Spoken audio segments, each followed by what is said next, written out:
ओम नमः शिवाय कर रहा हूँ। एक बाद में फिर 2-4 माताएं बोली आप बहुत अच्छा। मैंने कहा जी बहुत अच्छा। आप नए पुजारी आए? मैंने कहा जी मैं नए पुजारी आया। ठीक, आप देखो अब जरा सा काम करो तो उनको हमने हाँ जी, अहंकार यही हो जाता। मुझे पुजारी कहा, मैं तो स्वामी जी हूँ, महामंडलेश्वर। इसी पे बरस जाता साधु। अरे तुम जो हो क्या हो, मिट्टी के वृंदावन में जाओ तो कहते अरे माटी के धौंधाओ, कितना तुमने आटा सब खा लिया, तुम राधे राधे नहीं बोलते हो। तो इसलिए संसार में अहंकार तो सवाल। तो अब आप देखिए जगन्नाथ सेवा का क्षेत्र है और कलयुग का है, कली प्रधान है। जगन्नाथ मन से भी चलो जगन्नाथ भगवान की। यहाँ पर भी लॉस एंजलिस में, सैन फ्रांसिस्को में बड़ी बड़ी रथ यात्राएं बहुत अच्छी निकलती है। वाशिंगटन में भी मैंने, लेकिन वो छोटी है, लेकिन लॉस एंजलिस की बड़ी है। तो ये उससे क्या है कि आपकी जो कमेंट जो भी आप वहाँ से आए अपने संस्कारों से, वो संस्कार यहाँ से लोग ले रहे हैं। यहाँ के कितने लोग जाकर के वहाँ सेवा कर रहे हैं, ब्रज में जाके कीर्तन कर रहे हैं, उनको शांति मिल रही है। बहुत से बड़े बड़े पदों को छोड़ करके वहाँ ब्रज में ब्रज रज लेकर रहे हैं और भगवान का आराधन कर रहे हैं। तो कहा गया है जीवन में ईश्वर की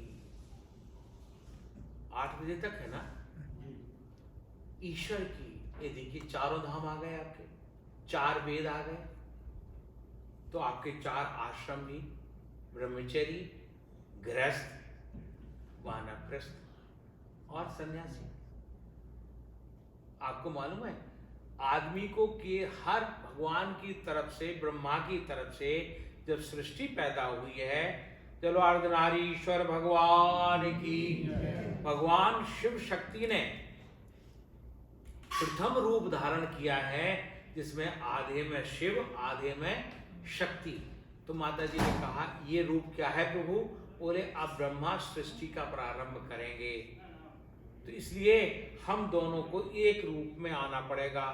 हर व्यक्ति के अंदर नारी तत्व है, पुरुष के अंदर, और पुरुष के अंदर नारी तत्व भी है, और स्त्री तत्व के अंदर पुरुष तत्व भी है। नारी के अंदर पुरुष तत्व, स्त्री तत्व दोनों है, और पुरुष के अंदर स्त्री तत्व, नारी तत्व दोनों है। ये किसकी देन है? भगवान अर्धनारीश्वर। अर्धनारीश्वर भगवान की जय। अब ये हो करके तो बोलो आप तो स्वयं ही अर्धनारीश्वर हैं। इसके बाद भगवान कहते हैं कि आपके 4 आश्रम की दशा को देखिए। ब्रह्मा ने कहा प्रभु आदेश तो भगवान शिव का ही मानते हैं, आदेश तो ब्रह्मा वहाँ एक ही देवता का मानते हैं। बोले प्रभु संसार में जैसे पंक्ति भेद नहीं किया जाता, अगर भोजन कर रहे हो पंक्ति में तो निश्चित है जिसके थाली में जो है सबको होना चाहिए, अगर नहीं है तो वो खा रहा है तो दोष लगता है। पंक्ति भेद का ये आचार्य जानते हैं, डॉक्टर हैं तो पढ़े बनारस से हैं। पंक्ति भेद तो भगवान ब्रह्मा तो बहुत विद्वान है, बुद्धि के देवता हैं। उन्होंने कहा प्रभु, बोले क्या चाहते हो? बोले हम चाहते हैं मनुष्य को भी 25 वर्ष का जीवन मिले, 25 साल का, इस योनि को भी सबको मिला, जो दिया हमने 10 साल का, 15 साल का, 20 साल का, ये 25 साल का इसको देते हैं सबसे ज्यादा। मनुष्य सामने खड़ा था, बोले प्रभु बहुत कम है, इसकी इच्छा कभी पूरी होती ही नहीं। तो ब्रह्मा ने कहा क्यों? 25 साल एंजॉय करो, आनंद लो, मस्त रहो, चले जाओ हंसते हुए, आओ हंसते हुए हंसते चले जाओ। बोले नहीं प्रभु, हमें खड़े होने में 8-9 साल 3-4 साल लग जाता है, फिर जरा सा समझने में 10 साल लग जाते हैं, तो 15 साल तो बच्चे मेरे पास, में क्या करूंगा? वह तो वहां पर मालूम आपको कौन खड़ा हुआ था? नहीं पता, एक जानवर, सब इकट्ठे थे ना। तो एक पक्षी ने कहा प्रभु मेरी उम्र दे दो इसको, दे दी। भगवान ने कहा चलो तुम्हारे 25 तो है ब्रह्मचर्य 25। हाँ नहीं, उसने बैल धर्म का अवतार है, जानवर। उसने कहा प्रभु मेरा दे दो, मैं तो बैल कहाँ तक इतना सब ढोऊंगा ये सब होकर के। तो उसने दे दिया। अब आप 25 साल के बाद बैल बन के तो काम कर रहे हो, बोलो आप, कमा रहा है, ये कर रहा है, ये लाना वो करना, मकान बनाना, तो किसकी एनर्जी है? वैसे नंदी माने धर्म, धर्म की है। नंदी ने कहा मैं धर्म का अवतार हूँ प्रभु, इसलिए आजकल लोग मालूम आपको नंदी के कान में सुनाते हैं। मैंने यहाँ भी मैंने कान में सुना रहे हैं, नंदी के ऊपर जो धूले हो तो झाड़ दो। बड़ा विचित्र राग है। कान पे जाकर के ऐसा कान उनका चिकना हो गया, उनके वो भी सब छूट गया। भारतवर्ष में भी आजकल एक नई प्रथा चली है, जैसे सिद्ध विनायक है बंबई में, आप जब चूहा तो घर में मारेंगे, वहां चूहे के कान में कहेंगे हे गणपति हमारा ये काम कर देना, ये कहला देना। बोलो क्या कि एक कुप्रथाएं आई है कि नहीं? बोलो आप, प्रथा नहीं है, कुप्रथाएं ये चल गई, प्रचलन हो गया। जैसे कोई करता है, एक आदमी करता दूसरा करता चला जाता है। तो महाराज बैल, ब्रह्मा ने बैल का साधुवाद किया, धन्यवाद किया, देखो तुम्हें 50 मिल गए। बोले क्या होगा प्रभु, अभी कमा ही तो रहे। तो फिर भगवान ने कहा भाई अब क्या चाहिए इसको, अब किससे? तो कहा प्रभु एक कुत्ता जानते, 3 जानवर बड़े वफादार होते हैं, घोड़ा, कुत्ता और गऊ। उसने कहा हमारी उम्र दे दो। 50 के बाद आदमी भौंकता ही रहता, अपने बच्चों पे तुमने बर्बाद कर दिया, मेरा इतना किया था, मैंने वो किया था, ये किया था, ये बच्चे ऐसे हुए हैं स्वामी जी, एक भी नहीं रखने दिया यार। बोलो आप, 75 हो गए फिर भी शांति नहीं। बोले आप तो शांत हो जाओ। बोले नहीं प्रभु 25 और दे दो। तब मालूम उलूक जानते हो? उलूक जानते हो? जानते हो गए हिंदी में क्या समझ गए ना? अरे जिसको रात को नहीं दिखाई देता उसने दे दी। अब 75 के बाद पड़ा कहता आ गए तुम, बहुत देर से आए, दिखाई तो नहीं, आपने क्या किया? ये है वो उस तरह का सारे गुण जो है जिनसे आपने आयु ली थी, अगर इसका ही विश्लेषण करो, जिससे आपने ली थी वही तो जा रहा है, वही तो आप बोगे। बोलो आप। बोले डीएनए, आजकल डीएनए से टेस्ट करते हैं ना, तो ये सब पहले बैल का डीएनए 25 साल, फिर इसके बाद कुत्ते का है, और फिर किसका है बता दो? उल्लू का। हम नहीं कहना चाहते। देखो आप, टोकता ही रहता है आदमी, टोकता रहे। या आप जितने बुजुर्ग आएंगे उठाएंगे नहीं कि कुर्सी खराब लग रही, देखो आप यहाँ आए हो, कुर्सी यहाँ रखी, ऐसी रखी, अच्छा जी तो मतलब बता तो रहा हूं। तो टोकने का काम डीएनए का क्या है, किसका है? अगर हम ये भी समझ लें तो भी हम समझदारी कर सकते हैं। चौथा धर्म, और भगवान कहते हैं ब्रह्मचर्य, गृहस्थ और वानप्रस्थ, फिर संन्यास्त। संन्यास्त का मतलब होता है आपने संपूर्ण इंद्रियों का जो भी 75 साल में आनंद लिया है उसको भी नष्ट कर दो, अपनी कामनाओं को समाप्त कर दो, अपनी इच्छाओं को समाप्त कर दो। ये 75 के बाद, अभी के नहीं कह रहा हूं कि 25 साल का बच्चा एक शुरू करे, समाप्त कर दो। और ऐसा आनंद से, या तो तेरे दीवाने हंसे, या जैसे तू तौफीक दे, तौफीक माने गिफ्ट, या तो तेरे दीवाने हंसे या जैसे तू तौफीक दे, वरना इस दुनिया में हंस सकता है कौन? सब रोते ही है। और तो दीक्षित जी जानते हैं, जो भी आता हाथ का तक क्या होगा, दीक्षित आ गए। और तो और हवाई जहाज में टिकट नहीं दिया उसने, फिर कहता स्वामी जी आप कुछ बताते हैं? मैंने हम कुछ नहीं बताते, यही बताते हैं अभी हमारा टिकट आप देंगे क्या? बताते हैं। बोले वो तो नहीं, तो ठीक है बैठे रहो चुपचाप। ताज्जुब करोगे, आदमी अपना भविष्य पूछता ही रहता है, ये नहीं कहता हम क्या कर रहे हैं, ये सोचा उसने। वेद कहता है आत्मन्नेव आत्मानं पश्येत्, अपनी ओर लौटो, आपको रुदन भगवान के लिए कितना हो रहा है, आपको ईश्वर की भक्ति में कितना आनंद आ रहा है। प्रदर्शन में नहीं, अपने अंदर में। जब अंदर में और अंदर की झांकोगे तब जब एकांत में हो। हमें बहुत अच्छा लगता है हिंदू सेंटर का, सुबह कुछ बुजुर्ग आकर के यहाँ ध्यान में बैठ जाते हैं, शाम को यहाँ बैठ जाते हैं। ठीक है, कुर्सी पे वो ध्यान करते, जमीन में बैठ नहीं सकते हैं, लेकिन मैं यहाँ के आचार्यों को, यहाँ के प्रधान ये अर्चक हैं, उप अर्चक हैं, ये सब लोग शांति बनाए रखते हैं। और आजकल एक और बहुत अच्छा चला है, ये उसमें बहुत मधुर धुन में संगीत के भजन ईश्वर के लग जाते हैं, तो आदमी वैसे ही उन भजन में खो जाता है। जैसे कल आप लोग रेडियो पे कर रहे थे, ओम भूर्भुवस्सुः तत्सवितुर्वरेण्यं भर्गो देवस्य धीमहि धियो यो न प्रचोदयात्, मंत्रों का उच्चारण कर रहे थे। और त्र्यंबकम यजामहे सुगंधिम पुष्टिवर्धनम उर्वारुकमिव बंधनात् मृत्योर्मुक्षीयमामृतात्। ये कथावाचकों के लिए है सुई। कल हमारे आचार्य डॉक्टर दीक्षित ने बताया, स्वामी जी ये कथावाचक बहुत आगे भाग जाते हैं, इसलिए इसको 5 मिनट आगे रखा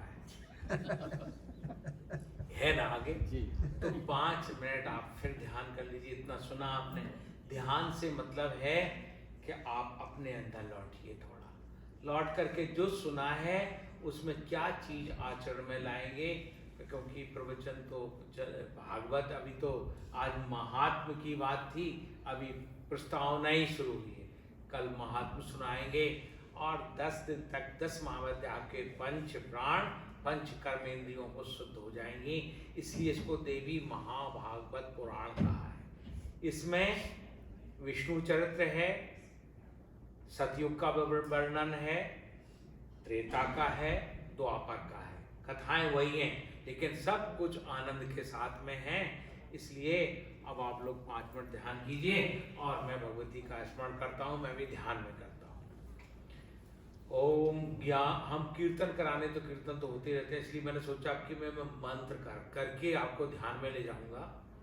इसके बाद ओम ज्ञानिनाम अपि चेतांसि देवी भगवती ही सा बलादाकृष्य मोहाय महामाया प्रयक्षति दुर्गे स्मृता हरसि भीत मशेष जंतु स्वस्ति स्मृता मतमतीव शुभाम ददासि दारिद्र दुख भयहारिणिका तुदन्या सर्वोपकार करणाय सदार्थ सर्वमंगल मांगल्ये शिवे सर्वार्थ साधके शरण्ये त्र्यंबके गौरी नारायणी नमोस्तुते। शरणागत दीनार्तो परित्राण परायणी सर्वस्यार्ति हरे देवी नारायणी नमोस्तुते। सर्वस्वरूपे सर्वेशी सर्वशक्ति समन्विते वैवस्त्राहिनो देवी दुर्गे देवी नमोस्तुते।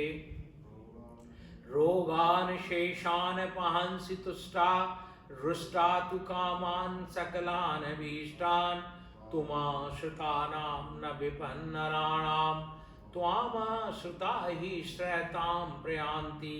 सर्वा बाधा प्रशमनं त्रैलोकस्य खलेश्वरी एवमेव त्वया कार्यम् अस्मद्वैरी विनाशनम्। सर्वा बाधा विनिर्मुक्तो धन धान्य सुतान्विता मनुष्यो मत्प्रसादेन भविष्यति न संशयः। किं किं दुःखं दनुजदलिनी क्षीयते न स्मृतायां काकः कीर्ति कुलकमलिनी ख्याप्यते न स्तुतायां। काकः सिद्धि सुरवरनुते प्राप्यते नार्चितायां। कम कम योगम त्वयि न चिनुते चित्तमालाम्बतायां।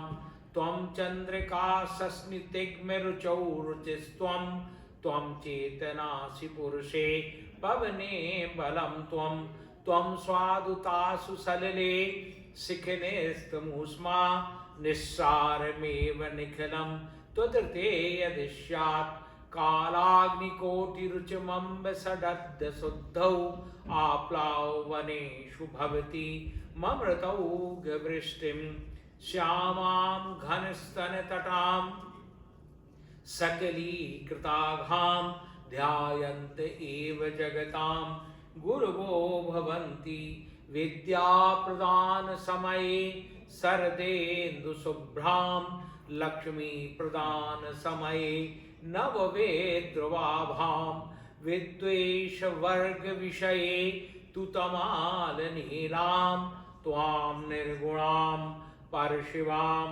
शरणं प्रपद्ये नित्यानन्दकरी वराभयकरी सौन्दर्यरत्नाकरी निर्दूताखिल घोर पावनकरी प्रत्यक्ष माहेश्वरी प्रालेयाचल वंश पावनकरी काशीपुराधीश्वरी भिक्षां देहि कृपावलंबनकरी माता अन्नपूर्णेश्वरी सानन्दमानन्दवने वसन्तम् आनन्दकन्दं हतपापवृन्दं वाराणसीनाथमनाथनाथं श्रीविश्वनाथं शरणं प्रपद्ये वन्दे देव उमापतिं सुरगुरुं वन्दे जगत्कारणं वन्दे पन्नगभूषणं मृगधरं वन्दे पशूनां पतिं वन्दे सूर्यशशाङ्कवह्निनयनं वन्दे मुकुन्दप्रियं वन्दे भक्तजनाश्रयं च वरदं वन्दे शिवं शङ्करं प्रभो शम्भो दीनं विहितशरणं तव चरणयो भवारण्यादस्मात् विषं विषयात् सर्वभयदात् समुद्धृतो श्रद्धा विधुरमपि बद्धादरकरं दयादृष्ट्या पश्यन् निजतनयमात्मी कुरु शिव मातर्मे मधुकैटभग्निमहिषत् प्राणप्रहारोद्यमे हेलानिर्मितधूम्रलोचनवदे हे चण्डमुण्डार्दिनि निःशेषीकृतरक्तबीजदनुजे नित्येन शुम्भापहे शुम्भध्वंसनि संगरासुदुरितं दुर्गे नमस्तम्बिके ब्रह्मानन्दं परमसुखदं केवलं ज्ञानमूर्तिं द्वन्द्वातीतं गगनसदृशं तत्त्वमस्यादिलक्ष्यम् एकं नित्यं विमलमचलं सर्वधी साक्षिभूतं भावातीतं त्रिगुणरहितं सद्गुरुं तं नमामि नानासुगन्धपुष्पाणि यथा कालोद्भवानि च पुष्पाञ्जलिं मया दत्तो ग्रहाणो परमेश्वरी। हे राजराजेश्वरी पराम्बा जगन्माता की जय। फिर मेरे 4 मंत्र। दुख हर कष्ट हर काल हर दारिद्र हर पाप हर हरे हरे महादेव बम बम महादेव डम डम महादेव सम सम महादेव लम लम महादेव। सर्वे भवन्तु सुखिनः सर्वे सन्तु निरामया सर्वे भद्राणि पश्यन्तु मा कश्चित् दुःखभाग् भवेत्। ओम शांति शांति। आचार्य जी समय की मर्यादा के अनुसार अपनी वाणी को विराम देता हूँ।